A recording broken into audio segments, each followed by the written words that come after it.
여러분 반갑습니다.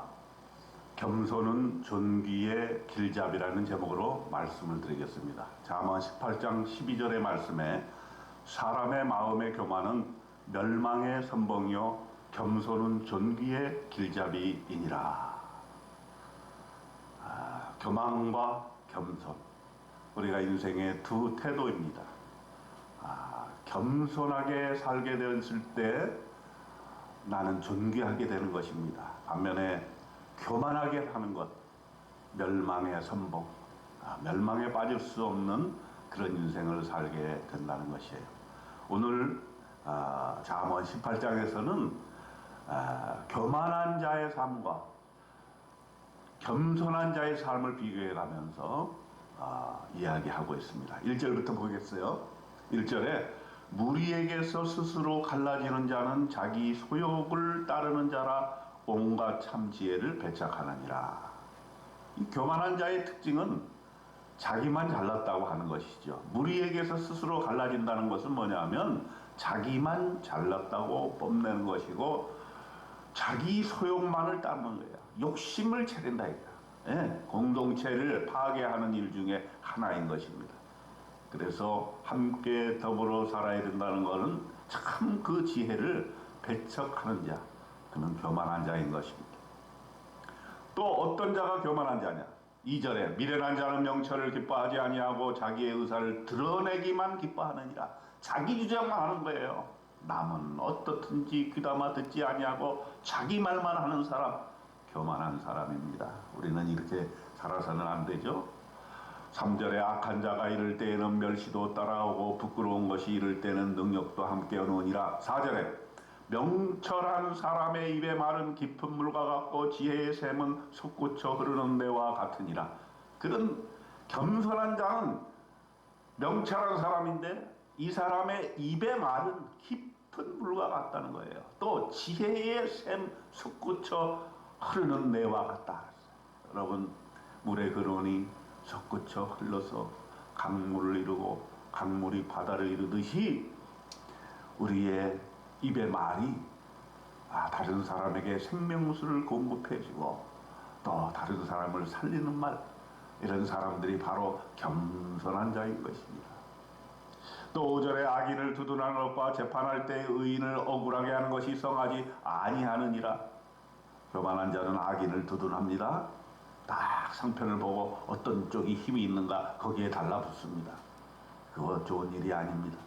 6절에 미련한 자의 입술은 다툼을 일으키고 그의 입은 매를 자청하느니라. 교만한 자의 입술은 항상 싸움을 일으켜요. 왜? 교만하기 때문에 싸움을 일으키는 것입니다. 7절에 미련한 자의 입은 그의 멸망이고 그의 입술은 그의 영혼의 그물이 되느니라. 말로 말미암아 멸망에 이르게 되고 말로 말미암아 그물에 걸리게 되는 것이죠. 또 교만한 자는 어떤 말을 하느냐? 8절입니다. 남의 말하기를 좋아하는 자라 그랬어요. 참으로 교만한 자의 특성이죠. 여기저기 남의 말하기 좋아하는 사람, 남의 말하기 좋아하는 자의 말은 별식과도 같아서 뱃속 깊은 데로 내려가느니라. 또 교만한 자는 9절에 자기의 일을 게을리하는 자는 패가하는 자의 형제니라. 남의 말하기 좋아하고 간섭하기 좋아하는 사람들은 자기 일에 충실하지 않습니다. 자기 일은 관여하지 아니하고 그저 남의 일, 남의 흠집을 건드리고 험담을 퍼뜨리고 이런 사람들이 바로 교만한 사람들이라 하는 것입니다. 그런데 10절에 겸손한 사람은 어떻게 하느냐? 여호와의 이름은 견고한 망대라. 의인은 그리로 달려가서 안전함을 얻느니라. 의인은 항상 여호와의 이름을 부르면서 그의 견고한 망대 속으로 들어간다라고 하는 것이죠. 11절에 부자의 재물은 그의 견고한 성이라. 그가 높은 성벽같이 여기느니라. 이건 교만한 자가 자기 재물을 믿고 그가 견고한 성읍에 있다라고 스스로 생각한다는 말입니다. 재물이 자기를 보호하고 지켜줄 것으로 여기고 돈 좀 있다고 교만하고 의수되는 사람들이 있어요. 안 되는 일입니다. 12절이 오늘의 핵심 구절인 것입니다. 사람의 마음에 교만은 멸망의 선봉이요 겸손은 종기의 길잡이니라. 여러분, 우리가 종기한 사람이 되어야 돼요. 예. 교만한 사람이 돼서는 안 됩니다. 또 후반부에 13절부터 교만한 사람을 계속해서 얘기합니다. 어떤 사람인가? 사연을 듣기 전에 대답하는 자가 교만한 자입니다. 그는 미련하여 욕을 당하느니라. 그저 자기 말만 해요. 어떤 사람이 무슨 얘기를 하면 끝까지 들어야 됩니다. 부부싸움하여 대화를 할 때에도 여러분, 회복이 되려면 상대의 의견을 끝까지 들어야 합니다. 아내의 의견을 마지막까지 들어야 됩니다. 남편의 의견을 마지막까지 들어야 됩니다. 그러지 아니하고 말이 나오기가 무섭게 그건 아니야 이렇게 얘기하면 싸움이 더 격화되는 것입니다. 여러분, 그런 훈련하세요. 남의 얘기를 끝까지 경청하는 습관, 인내를 가지고 내가 하고 싶은 말이 있어도 꾹 참고 다른 사람의 이야기를 끝까지 들어주는 자세가 필요한겨. 그런 사람이 바로 존귀한 자인 것입니다. 사람의 심령은 그의 병을 능히 이기려니와 심령이 상하면 그것을 누가 일으키겠느냐. 건강은 마음에 달려있는 것입니다. 존귀한 자는 겸손하게 하나님 앞에 나아가고 또 어떤 일이 있을 때마다 하나님께 간구하여서 그의 심령이 상하지 않도록 하는 것이 필요합니다. 15절에 명철한 자의 마음은 지식을 얻고 지혜로운 자의 귀는 지식을 구하느니라. 사람의 선물은 그의 길을 넓게 하며 또 존귀한 자 앞으로 그를 인도하느니라. 17절에 송사에서는 먼저 온 사람의 말이 바른 것 같으나 그의 상대자가 와서 밝히느니라. 옳고 그름을 따지는 것도 한 사람의 말만 들으면 안 된다는 거예요. 다른 사람의 이야기, 상대의 의견도 반드시 들어야 된다는 것입니다. 그래서 함부로 판단할 것이 아닌 것입니다. 18절에 제비 뽑는 것은 다툼을 그치게 하여 강한 자 사이에 해결하게 하느니라. 성경에는 제비 뽑는 일이 많이 나오지 않습니까? 제비 뽑음으로써 양자가 다 만족해 된다는 것이죠. 그 다음에 또 교만한 자는 어떤 삶을 사느냐. 19절에 노엽게 한 형제와 화목하기가 견고한 성을 취하기보다 어려운즉 이러한 다툼은 산성 문빗장 같으니라.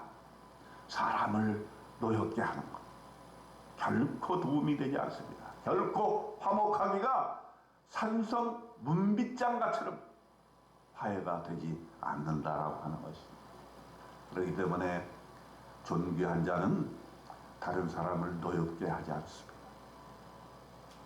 노엽게 하기 전에, 다툼이 일어나기 전에 먼저 그 다툼을 그치는 사람, 이 사람이 존귀한 자인 것입니다. 사람은 입에서 나오는 열매로 말미암아 배부르게 되나니 곧 그의 입술에서 나는 것으로 말미암아 만족하게 되느니라. 죽고 사는 것이 혀의 힘에 달렸나니 혀를 쓰기 좋아하는 자는 혀의 열매를 먹으리라. 우리 혀에 우리의 생명이 달려있다는 말입니다. 그러므로 존귀한 자는 혀를 함부로 놀리지 않습니다. 소금으로 고르게 하듯이 좋은 말, 선한 말, 남을 살리는 말, 이 말이 상대에게 어떻게 들려질 것인가까지 생각하는 그런 사람이 겸손하고 존귀한 사람인 것입니다. 아내를 얻은 자는 복을 얻고 여호와께 은총을 받는 자니라. 가난한 자는 간절한 말로 구하여도 부자는 엄한 말로 대답하느니라. 많은 친구를 얻는 자는 해를 당하게 되거니와 어떤 친구는 형제보다 친밀하니라. 존귀한 자는 한 친구 그것이 소수라 할지라도 진정으로 그 친구를 사귀고 그 우정을 잘 간직하는 사람, 이 사람 저 사람 많은 사람을 친구로 두려고 해서 많은 유익을 얻으려고 하지만은 그 많은 친구를 얻는 자는 해를 당하게 된다는 것이에요. 명심해야 됩니다. 여러분께 하나님께서 좋은 친구를 주셨죠? 그 친구와 좋은 교제 키워나가시기를 바랍니다. 끝까지, 죽을 때까지 그 우정을 잘 살려나가시기 바랍니다. 형제보다 친밀한 관계가 되어질 것입니다. 오늘 잠언 18장에서 하나님께서 우리에게 존귀한 삶을 사는 길을 이야기하셨는데 그 말은 겸손이다 하는 것이, 우리의 마음속에 교만한 마음을 홀 떨쳐버리고 겸손하게 오늘 하루도 존귀한 인생 사시기를 주님의 이름으로 축원드립니다. 아멘.